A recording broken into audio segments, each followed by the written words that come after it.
Many years growing up, I was that dude that just did the bare minimum at work, slacked off a lot, got really good on message boards and wasting time looking like I was busy. That's the lesson, gym owner. Hard work is not all it's cracked up to be.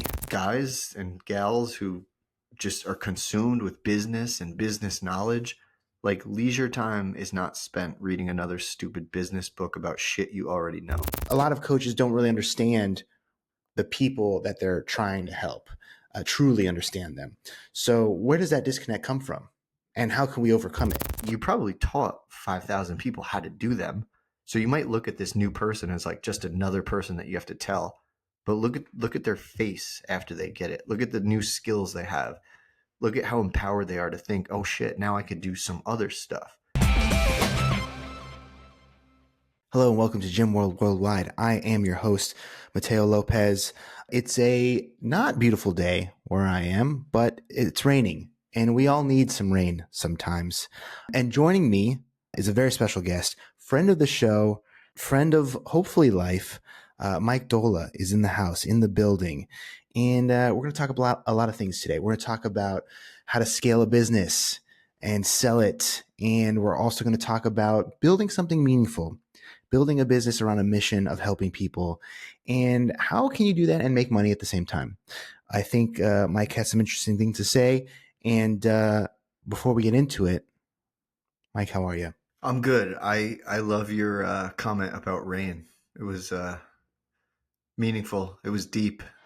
That is so thoughtful. I understand. That was off the cuff, but yeah, you get it, right? You're picking up what I'm putting down. Yeah, I get it. Things dry up and die if they don't get rain. So that's true. Rain. Yeah, I agree. And that's where we're at. Speaking of drying up and dying, my gray beard. Mike, for people who don't know, what's the quick version of your story? And Stronger You, how did it go from a side gig to a global coaching phenomenon? Yeah, well, social media addiction, cell phone addiction, a little bit of lunacy, a drive for helping people fix the thing that many people couldn't fix. But the quick and dirty was started out as a CrossFit gym in my 2-car garage. Didn't really know what I was doing. Talked to my coach at the time, Trevor Cashy, who's an absolute genius. I think everybody should know about. He's not all that popular in many circles, but that dude has made an impact. Told me I could probably coach, wanted to help people outside of the gym because I still worked full time, and I just started talking online. I was in a lot of CrossFit circles being the guy that was like, hey, these athletes probably need some quick digesting carbs. Sugar is fine. And that was like the tail end of paleo. And things just blew up. We gave really good service. We gave people really good results. We didn't demonize foods like you're seeing, especially now, which I thought we made some ground on, but it seems like it's back and everybody's just yelling about clean food and non-processed food. But as many people know, especially, seed oil, all this, like it's not a big deal, right? As many CrossFitters, CrossFit athletes, owners know, these high output athletes probably benefit from some quick digesting food that's not going to sit in the gut all day. So when everybody was yelling about me suggesting cereal post-workout, I was like, okay, you tell your athlete to eat a bunch of broccoli and see what happens. Meat only, carnivore only, meat muscle, meat man. Yeah. So, we got really busy, got approached to sell the company. My wife was pregnant. I started thinking of the next chapter of life and decided to sell the company. Worked with him for a little while, stepped aside when my wife was pregnant with number 2. And now I'm just retired dad, still talking about this stuff every now and then. Miss parts of it, don't miss parts of it. Don't know if my chapter is closed forever, but it is temporarily on hold because I have a non-compete until June 1st. So yeah, that's the story. You know, he made it, folks, when they had him sign that non-compete. He's just too dangerous otherwise. It was out in these waters. Respect. Yeah. Before we move on, I wanted to just touch on something we discussed last time. Was a big part of this was you were building it while you still had your job. How were you able to do that? By Can I joke? Is my old company listening? I was not a great employee. I was Nice. many years growing up. I was that dude that just did the bare minimum at work, slacked off a lot, got really good on message boards, and wasting time looking like I was busy. So that's a big part of it. It was a pretty simple job, HR That's stuff. the lesson. That's the lesson, gym owner. Hard Yeah, work is not all it's cracked up to be. you have to direct it to the right things. I mean, I could have maybe changed the game over at that organization, but I didn't really wasn't really my thing. So I had a phone next to me. I had a computer open doing stuff. I would go in the bathroom and answer things. I would go out in the car and answer things. So just like, I mean, most people have access to the internet and their cell phone at work, no matter what your job is. That was my story. So luckily I was able to offer my services while in other places, and not everybody can do that. Like if you own a gym, obviously you can't do that. But if you do online training or coaching, you can absolutely do that. And to be clear, folks, for those of you who don't know, the Stronger You was a nutrition coaching business at the time. It still is. And so you have said, or we've heard that you have said on maybe other shows or maybe on blog posts, you were never trying to build or be the best. You just wanted to help people. Do you think that's what made Stronger You stand out? Yes, I mean, it's part of it, right? The story is has multiple arms to it, but really trying to help people was a big part of it, because I think a lot of people get into the field, any field really, thinking like, how do I make money? I even talk to people these days. They're like, "Oh, you did nutrition coaching and you retired when you were 40. Like, I want to do that." And I'm like, "Well, do you like it?" Because really a big part of it, and I joke that I'm probably a crazy person, but a big part of it was answering pretty much the same 15 questions day in and day out for nearly a decade. Like, can you do that? Do you want to do that? Something inside of me was like, I feel really good when I do this because I'm solving a problem for someone. And yes, there's the business part of it is like, we're making money, we're hiring a lot of people, like they're able to quit their jobs. Like there's all these rewards all day long. But yes, a big part of it was we wanted to help people fix the thing that was maybe one of the most important things in their lives, which is being healthy and being around long term. And everyone else was kind of failing them. And I'm not saying like the competition was bad, but I'm saying like when you think of like the average person, like what are they doing to eat better? They're probably listening to some ridiculous stuff. So we tried to not be ridiculous and tried to meet them where they were, but also nudge them towards where they needed to be, which I think is a fault of even some of the best coaches now. They're too much like, well, what do you want to do? And the members are like, in some form, they'll answer anything but what I need to do because that feels good and that's what I'm used to. I think you make a good point. There was certainly a time there where, and even to this day, a lot of courses out there for, I think the term was wantrepreneurs. I wouldn't call them that, but yeah, a lot of courses or people advocates say, hey, you want to quit your 9 to 5? You just got to find a niche and sell them some stuff. Find the problem and sell them some stuff. If you want to, it doesn't matter. HVAC repair, you can do ads for them. Plumbing guy, you can roll them up and do whatever. So, and I think what you're saying is like the missing piece is, do you actually want to like help HVAC repair guys grow their businesses? Like there probably are a couple people maybe who are really passionate about HVAC repair and can go to bat about like the reason you're not growing and getting more HVAC repair clients is because of X, Y, and Z. But no, I mean, maybe there's some people who are just like, it doesn't matter what it is, I just love the game.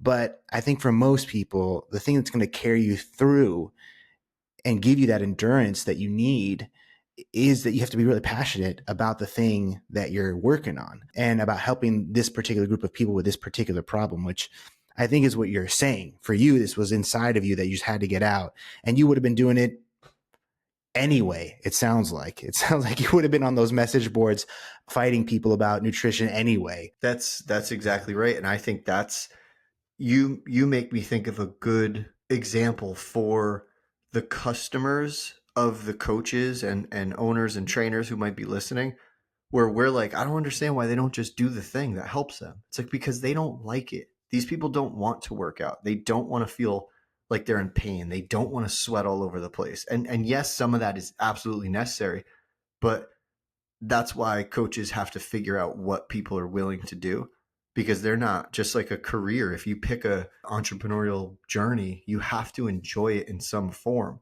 So like I know personal trainers that are, they say CrossFit is no good because it's not this, that, and the other thing. I'm like, no, CrossFit's great because it gets people to do the thing that most other workout methodologies are failing at. So maybe if someone wants to get absolutely jacked like Arnold Schwarzenegger, that's not the way to do it. But I don't think anyone cares. They would rather be less jacked and have a greater time with more community. Like these are why they work. And that's why, like, if you're an entrepreneur and you want to do something different than whatever your job is, you have to get lucky and find out what you're good at, what you like to do, and what the world needs. That's like three-headed monster. You find that, and it can happen. Hey, gym owners, are you looking for a way to generate more leads, close more sales, and increase client retention? Introducing Kilo. We are a software company that gives gym owners the tools they need to increase revenue and run a successful gym. With Kilo, you get a beautifully designed website to capture more leads, an integrated marketing automation platform to increase sales, and our gym management software so you can add new client memberships, process payments, and organize your class schedule. If you're ready to upgrade your gym management software, book a call at usekilo.com. So, kind of along the same lines, you've said in the past, you're not in the know the most business. We're in the service business. So, how do you think that applies to gym owners? Yeah, I mean, I don't think if you get like someone off the street and they're trying to work out and be healthier and more fit, strong, whatever, like they're not going to be impressed by all the big words and perfect programming you give them.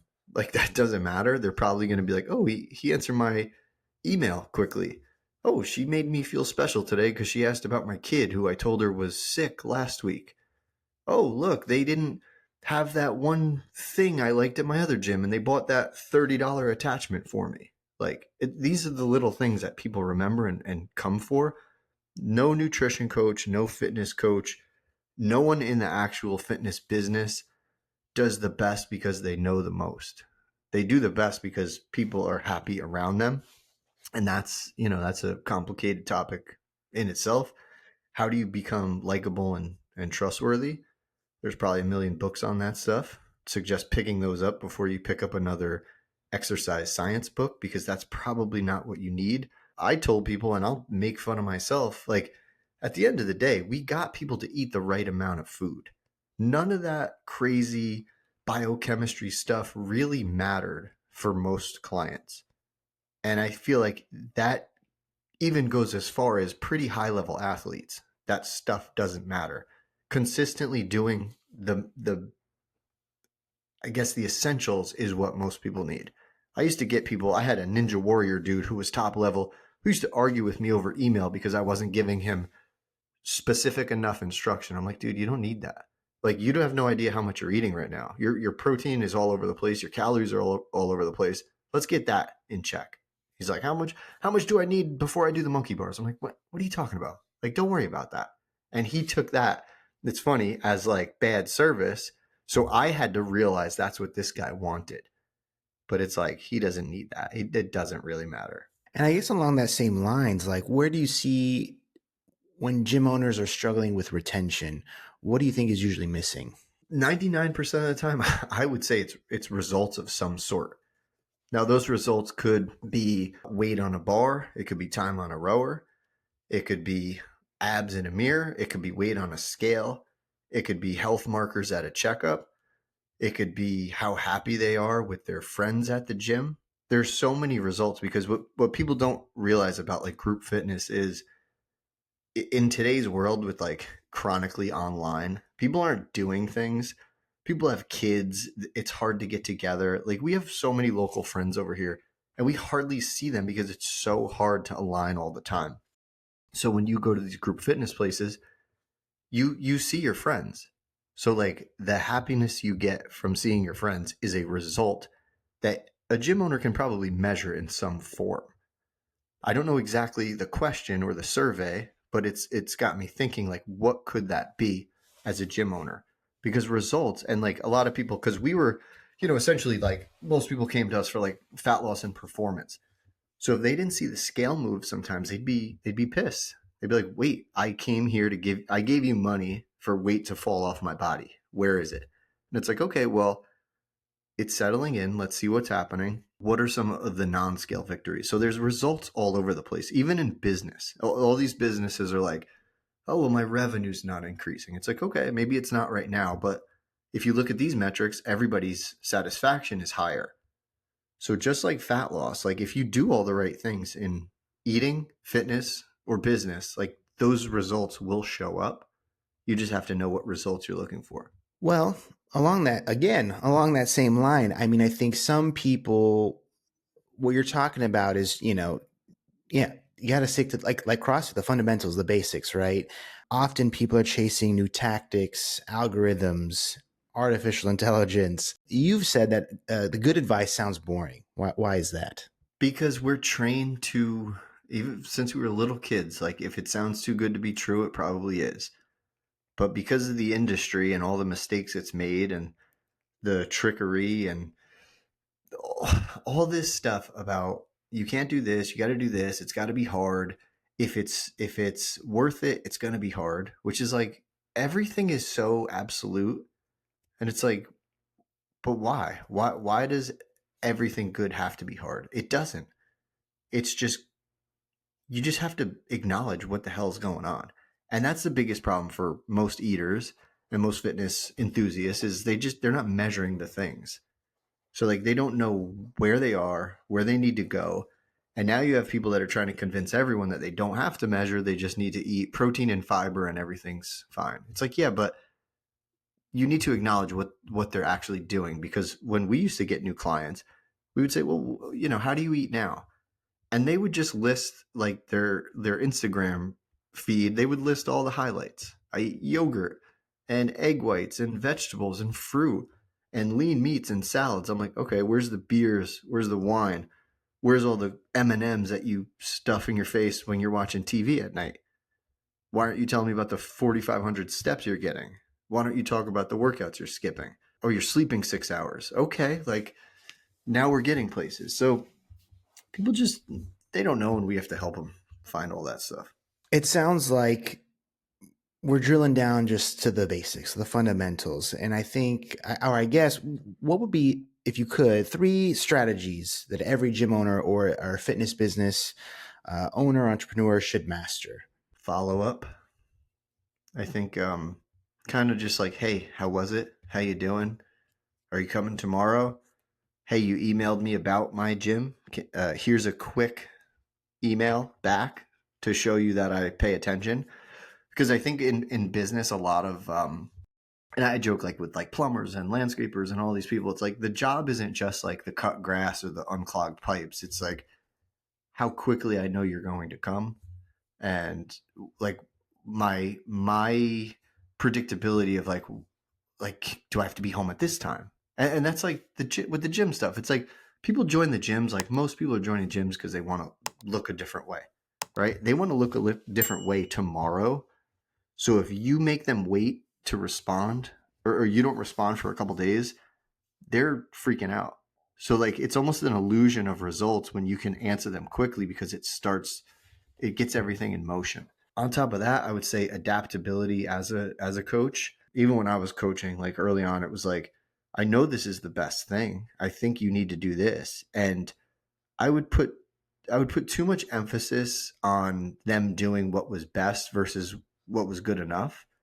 And I think generally CrossFit is very good at that stuff because there's so many things that can scale.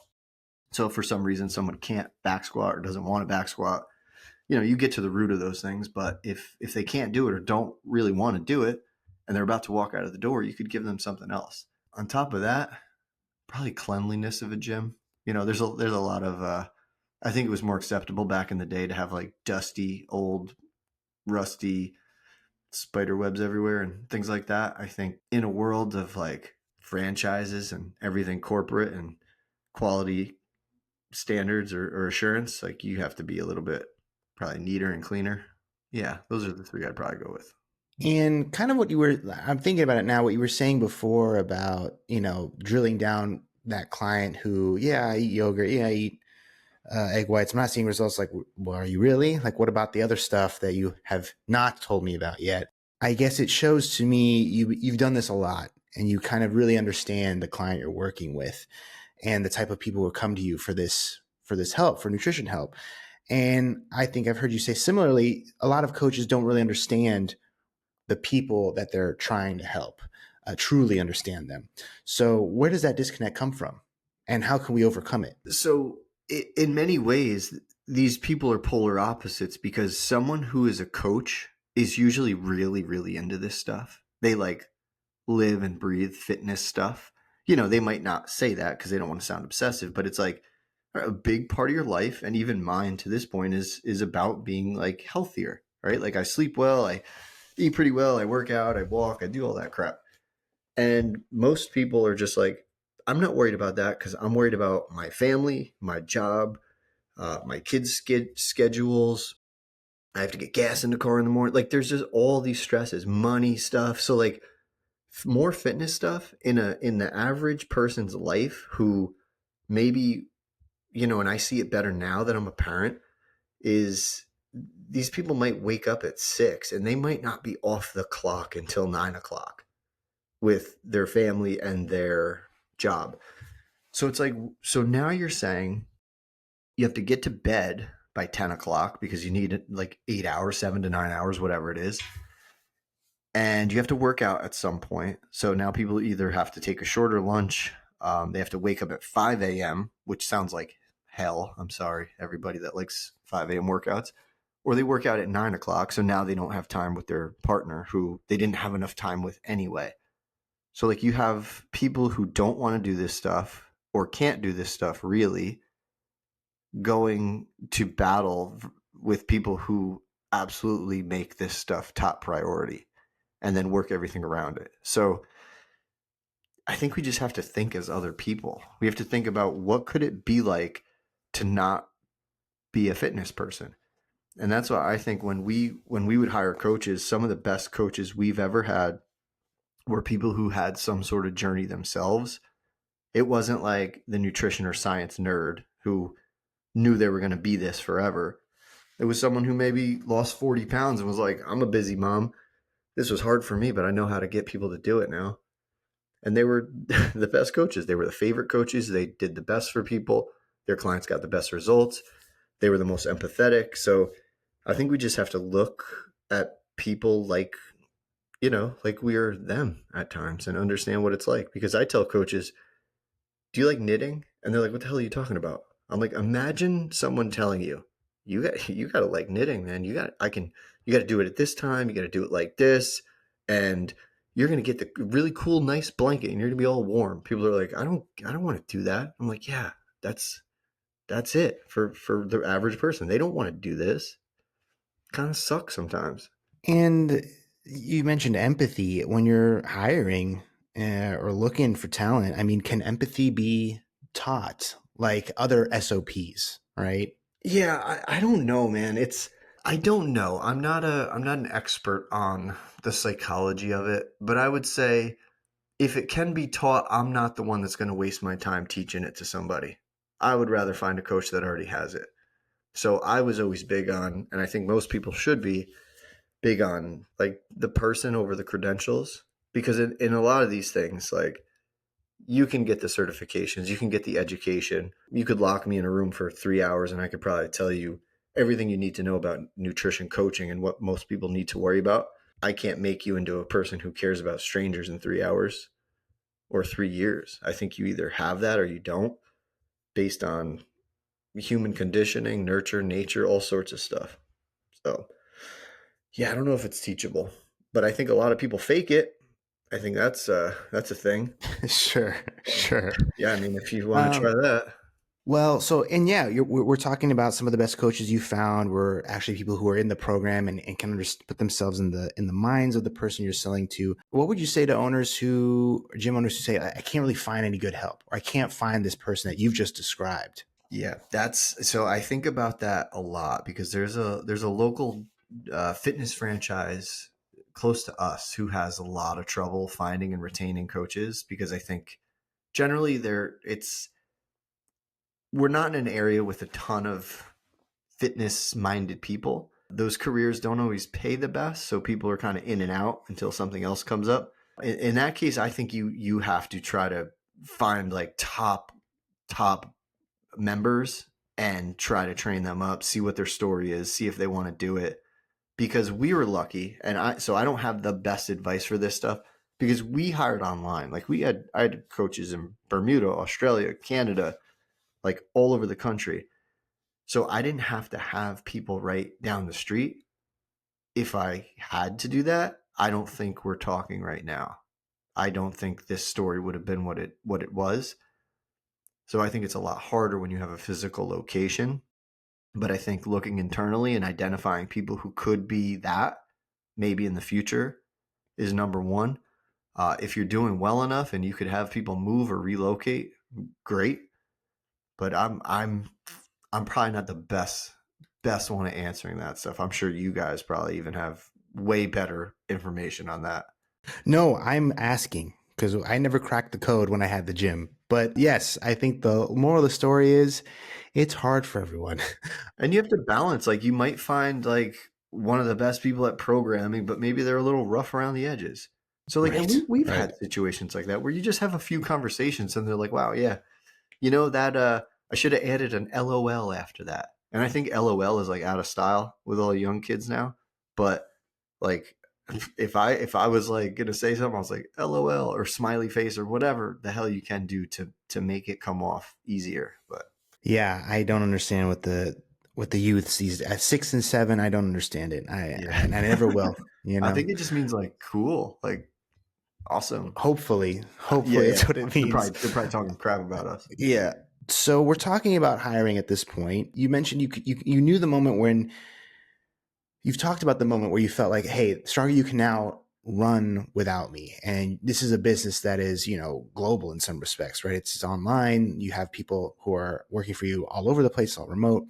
What did it feel like at that moment when you're like, this can run without me? It's hard to say because I don't ever know if I believed that, but I never thought it to the point of being arrogant or overconfident about it, because I knew like as the figurehead of the thing, my importance was pretty important. It wasn't necessarily just like business acumen or whatever, but I think when I could just take multiple days and just do whatever and then nothing really mattered in terms of like how many people signed up, how happy everybody was, if tech stuff was working.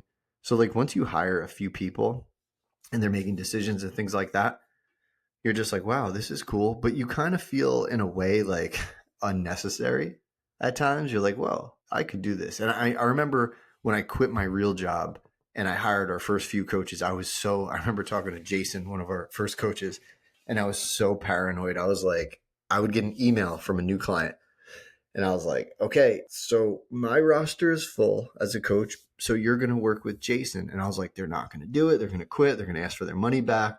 And they were like, okay, cool. And I was like, oh, wow. Like nobody cared.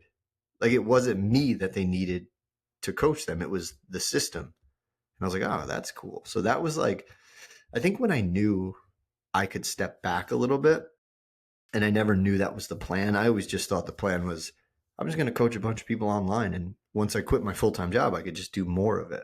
And what were some of the systems you had to put in place to make that happen, right? So you felt confident someone else is going to take some of my clients and it's all going to be fine. Yeah, I was so bad at that stuff at first. So it was basically like here's your email address. Like you're going to do this like I did this, and they knew how to coach people. Like I knew they were good coaches. So I didn't really have the systems in place. I was doing everything at that time. I was answering the inquiries, I was assigning the clients to specific coaches. I was handling like coach swap requests, any customer service stuff, all that stuff. But eventually we had people in certain positions that would put technologies in place that when the client sign up, they would go to the customer service team or member experience team. Member experience people would assign them. So then I was just like, okay, I'm not needed in that spot. But there were situations where, like, and this is the trouble that I think people have, probably, I bet a lot of gym owners have as they grow and they scale. They're not the one doing the thing anymore. And customers, in a way, prefer that because they just like access to the owner. So like there's like almost like a quality leakage in a way as you grow because you're not able to do that. And then you start to get in your head and you're like, well, I could do that. I could answer that email. Then it's like, yeah, but now you're 30 deep and all your day is gone and all you did was answer a few questions about the program. It's like someone else could have done that. So as the owner or the founder or whatever you call yourself, it's very hard to be okay with things not being perceived as valuable because you're not the one doing them, but you have to balance out where your time needs to be spent. So, in kind of other conversations we've had and just knowing you, a lot of this comes down to repetition, right? And doing kind of the fundamentals and the boring stuff over and over and over again, responding to people on forums, answering the same questions, and guiding them through the same process over and over and over again. There's the gym version of that too. So, what are the boring or more challenging things that gym owners have to accept if they want the payoff at the end? Yeah, I think you have to find a way to enjoy the repetition by understanding and acknowledging and being aware of the reward you get from that stuff. So like if somebody's like with us, it was like, I'm hungry at night. What do I do? There's like only so many things you could do at that point. You could talk about planning differently and having more nutrient dense foods or volume foods or whatever. You could talk about like I used to joke, have a pillow sandwich, and they're like, "What the hell's a pillow sandwich?" I was like, "Go to sleep. You won't eat when you're asleep." Nowadays someone might call that controversial, but I joke, whatever. So you have to think about like, oh, if I answer this, like, yes, I'm typing this another combination of the same thing, but I know this person is like, oh wow, like I never thought of that. So just like in the gym, if you give them a cue and now they can do something, some skill that they haven't done before, call it like double unders. Cause like I know when everybody gets their double unders, they're like, holy crap, this is so cool. Like you probably taught 5,000 people how to do them. So you might look at this new person as like just another person that you have to tell. But look at their face after they get it. Look at the new skills they have. Look at how empowered they are to think, oh shit, now I could do some other stuff. So that's how I always got over the monotony of it. And to be honest, I never even really got bored of answering the same questions because I always knew like shit, like this person is going to see this answer, and as long as they're going to put in a little effort, they're going to get something out of it, so it's completely worth it.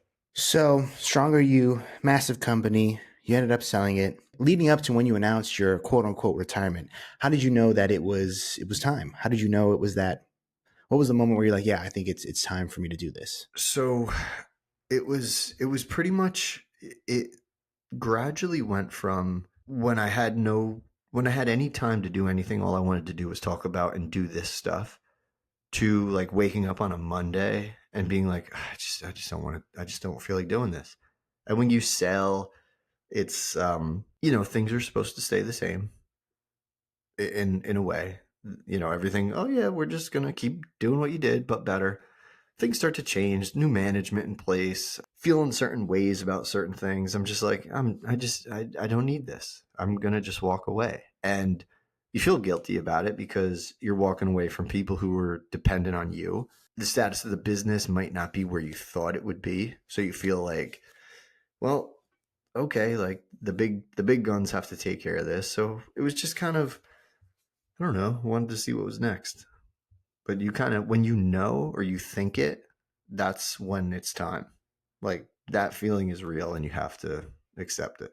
And was it harder to leave the business, the clients, the coaches, or the identity of being this nutrition guy on the internet? And I'm curious too. Like my father-in-law is kind of in a similar spot. He's pretty well known in his niche, but after he leaves, like he won't be that guy anymore, and his knowledge kind of goes with him too, his expertise. So yeah, he's really struggling. So yeah, I'm wondering how it felt for you. Yeah, it is. It is very weird because, and I've said this in like retirement post, I think it was like almost everyone that knows me because of that. So that's what I am in their mind. And in your mind as a person, like it's a part of what you are. But if I'm being honest, most successful entrepreneurs, like it is the majority of what you are and what you do. And that's why it worked. And that's why people, like in some of these retire early circles I'm in, people go kind of nuts because everything that led up to that situation was what they did, what they liked, what they were good at. So that was probably the harder part, but I don't feel like it wasn't that big a deal because like although I wasn't working, I could still talk about it. I could still go on podcasts. I could still do whatever. I just can't like work in the industry. So I didn't really lose it that much, but that was probably the harder thing because I thought like honestly, I thought dude, I would sell the company and it would just skyrocket because how could it not? Like I'm just some dude with a cell phone in my hand with a community college degree. Like how could I do this and not expect it to fire off to the moon when you get into a gym franchise that has now even with the Orange Theory merger millions of customers. Things don't go as planned. And I guess my final question here, before we wrap things up, if a gym owner is feeling stuck, maybe they're even successful, right? Maybe the gym is turning a profit, which in my eyes, when most small businesses don't, and when most gyms don't, that to me is success right there. If their gym is successful, but they're feeling a little empty or a little stuck, what's the first step you think in changing that story for them? I think you have to acknowledge what that hole is that you feel like you're missing and go to very basic happiness, behavioral psychology, positive psychology stuff and see if there's anything that you're not doing. And chances are there probably is. It could be one of maybe 5 categories. Maybe you're not going out and meeting new people. There's something communal you're not getting. Maybe you're stop learning something. Maybe your relationships are crappy. Maybe you're not taking care of your own health. Maybe you're not chilling out enough. I think that's a huge thing that most entrepreneurs suck at. And I will just be very honest when I say, like, guys and gals who just are consumed with business and business knowledge, like, leisure time is not spent reading another stupid business book about shit you already know. Just play a game, watch a movie, go for a walk with nothing, build some Legos, learn how to chill out and not feel guilty about that. And I know it's hard, but more time reading another business book or podcast or something, it's just taking away what matters. It's not giving you anything extra that you don't have. So learn how to chill out. Wow. Couldn't think of a better way to close out the pod. And so, Mike, what is next for you? I don't know. I have to think about next steps. I'm like, what, 6 months away from a non compete ending. Maybe I'll do something. I don't know. Or continue to chill out? Who's to say? Who's to say? Well, if people want to follow along and make sure they're up to date with your next move, where can they find you? Either on a pickleball court, the local Lego store. No, probably Instagram at Mike Doehla. That's where I post things here and there. And if you, dear listener, got some value, go ahead and give a like, give a subscribe, and share this episode with a gym owner or fitness business entrepreneur in need. And if you need a little bit of help, maybe with the basics, maybe with the follow-up that Mike was alluding to before, go ahead and check out Kilo. With Kilo, you'll get a beautiful website. You'll get a marketing management system that will help automate some of that follow-up, some of those check-ins, and you'll get gym management software to help you book and close more clients and get them set up with their membership and get them into class and get them coming to class over and over and over again. And yeah, go ahead and use kilo.com, book a call with us today. And with that, we'll see you next week, gym owner and gym world. Goodbye.